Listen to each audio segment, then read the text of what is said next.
నమస్తే, welcome to Telugu రాజ్యం. నేను మీ వెంకట గణవరపు. ప్రస్తుతం మనకి లైవ్ లో అందుబాటులో ఉన్నారు national security studies experts committee chairman, UGC, government of India. ఆయనే కనగంటి రమేష్ బాబు గారు. మరొకటి centre for human security executive founder director ఆయన అందుబాటులో ఉన్నారు. ఇప్పుడు వారితో మాట్లాడదాం. డాక్టర్ కనగంటి రమేష్ బాబు గారు, నమస్తే. నమస్తే వెంకట్ సార్, మీరు చాలా సీనియర్ జర్నలిస్టులు, చాలా చిరకాల మిత్రులు. మీతో దేశ భద్రత మీద, విదేశీ వ్యవహారాల మీద మరి సంభాషించడం అనేది, ఎనాలిసిస్ చేయడం అనేది చాలా మంచి అవకాశంగా నేను భావిస్తున్నాను వెంకట్ గారు. ముందుగా మీకు కంగ్రాట్స్ అండి తెలుగు రాజ్యం నుంచి. ఎందుకంటే national security studies experts committee chairman గా యూజీసీ, గవర్నమెంట్ ఆఫ్ ఇండియా మిమ్మల్ని ఎంపిక చేయటం చాలా ఆనందంగా ఉంది.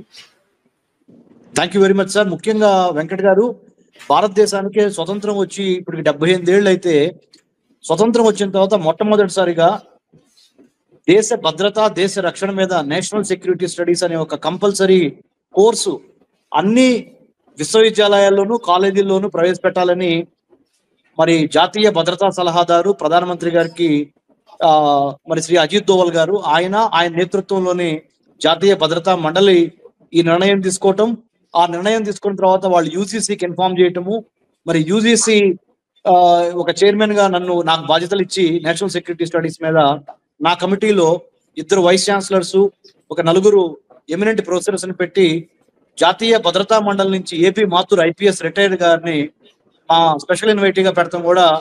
మరి ఆ కమిటీకి నేను మరి చైర్మన్ అవటం అనేది పూర్వజన్మ సుకృతంగా మన తెలుగు రాజ్యంలో భారతదేశ రాజ్య సంరక్షణకి మన తెలుగువాడు, మన తెలుగు రాజ్యం అనేది కూడా మరి తోడవటం, మీరు ఇంటర్వ్యూ చేయటం, ఇవన్నీ నేను ఆ భగవంతుని ఆశీస్సులుగా భావిస్తున్నాను సార్. మరొకటి, ఇండియా పాకిస్తాన్ కి సంబంధించి యుద్ధం రాబోతోంది అని పాకిస్తాన్ విదేశాంగ మంత్రి మాట్లాడటం జరిగింది.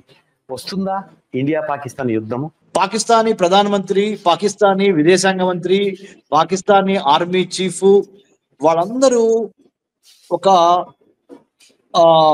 దాన్ని ఏమంటారంటే సార్, ఒక భ్రమలో, ఒక భ్రాంతిలో బ్రతుకుతూ ఉంటారు. సువిశాల భారతదేశానికి 15,000 కిలోమీటర్లు మనకి ల్యాండ్ బోర్డర్స్ ఉన్నాయి. 11,098 కిలోమీటర్లు మనకి కోస్తా తీరం ఉంది భారతదేశానికి. మరి $4.5 ట్రిలియన్ ఆర్థిక వ్యవస్థ మంది. అత్యద్భుతమైన టాలెంట్, ట్రేడ్, టెక్నాలజీ, టూరిజము, ఈ రంగాల్లో మరి ఒక వినూత్నమైన పేరును తెచ్చుకున్నాం. మనం మంచి పేరు తెచ్చుకున్నాం ప్రపంచ దేశాల్లో. ఐటీ, సాఫ్ట్వేర్, స్పేస్ టెక్నాలజీ దగ్గర నుంచి ఇంత సువిశాల కాశ్మీర్ నుంచి కన్యాకుమారి వరకు ఉన్న భారతదేశంతో యుద్ధం చేయాలని పాకిస్తాన్ అనుకుంటుందని పాకిస్తానీ విదేశాంగ శాఖ మంత్రి చెప్పటంలోనే వాళ్ళ అమాయకత్వము, వాళ్ళ తెలివి తక్కువతనానికి, వాళ్ళ యొక్క అహంకారానికి అది ఒక గుర్తుగా మనం గ్రహించాలి. ఎందుకంటే అరిచే కుక్క కరవదంటారు. So barking dogs don't bite, they only bark, అంటే అరుస్తూ ఉంటాయి అంతే. ఆ పాకిస్తాన్కి మనల్ని ఇబ్బంది పెట్టే శక్తి ఒక పాకిస్తానీ స్టేట్ కి అయితే లేదు.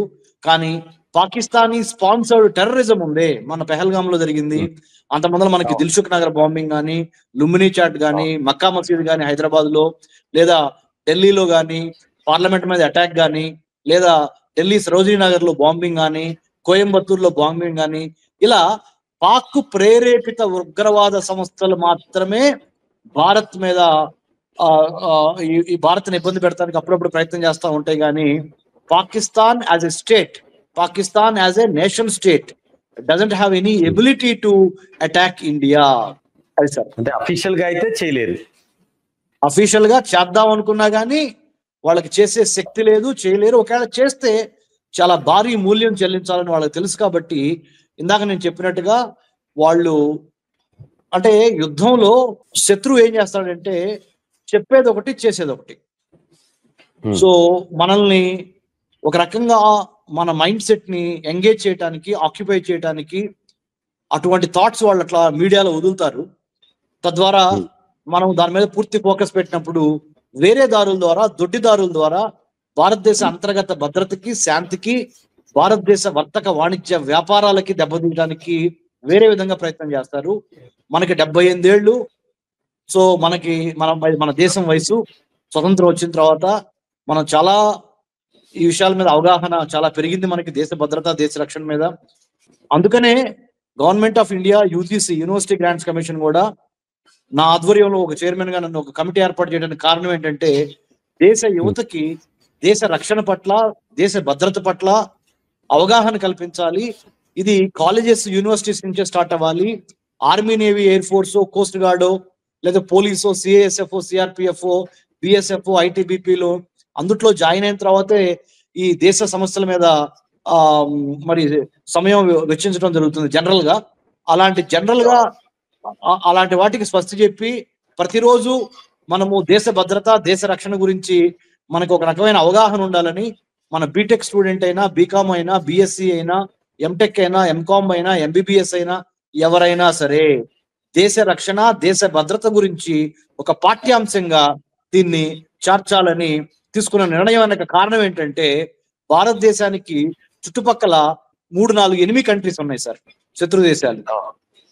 పాకిస్తాన్ తో మనం 3323 కిలోమీటర్ల ల్యాండ్ బోర్డర్ ని షేర్ చేసుకుంటున్నాం పాకిస్తాన్ తో. చైనాతో 3488 కిలోమీటర్ల ల్యాండ్ బోర్డర్ ని మనం చైనాతో షేర్ చేసుకుంటున్నాం సార్ వెంకట్ గారు. బంగ్లాదేశ్ తో 4000 పైచిలకు కిలోమీటర్లు మనము ల్యాండ్ బోర్డర్ ని బంగ్లాదేశ్ తో షేర్ చేసుకుంటున్నాం. నేపాల్ తో, భూటాన్ తో, మయన్మార్ తో కూడా మనం ల్యాండ్ బోర్డర్, ఆఫ్ఘనిస్తాన్ తో కూడా మనం ల్యాండ్ బోర్డర్ షేర్ చేసుకుంటున్నాం 106 కిలోమీటర్లు.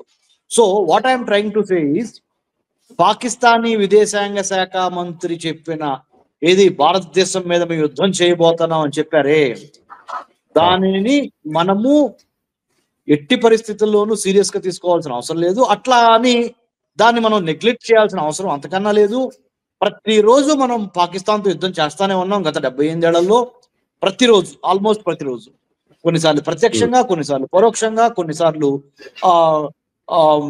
ఐక్యరాజ్య సమితిలో, కొన్నిసార్లు మీడియాలో, కొన్నిసార్లు క్రికెట్ మైదానంలో, ఇండియా పాకిస్తాన్ క్రికెట్ మ్యాచ్ అప్పుడు, తర్వాత టెర్రరిస్ట్ అటాక్స్ అప్పుడు. సో ఇది కొత్త ఏం కాదండి వెంకట్ గారు. తప్పనిసరిగా పాకిస్తాన్కి ధీటైన జవాబు ఇవ్వడానికి భారతదేశ త్రివర్ణ పతాకం రెపరెపలాడుతూ ఎగురుతూ ఉంటది, దాంట్లో ఎటువంటి సందేహం లేదు. We are capable of decimating Pakistan, teaching a lesson to Pakistan if Pakistan, God forbid, attacks India. Hello, Telugu రాజ్యం ఛానల్ చూస్తున్నారా? సామాజిక, రాజకీయ, జీవన చిత్రణే తెలుగు రాజ్యం. అతిశయోక్తులు, అసత్యాలు ఉండవు. రాజకీయ కోణం కాదు, ప్రజా కోణమే కొలబద్ద. తెలుగు రాజ్యం వీక్షణ నీ ఉత్తమ అభిరుచికి నిదర్శనం.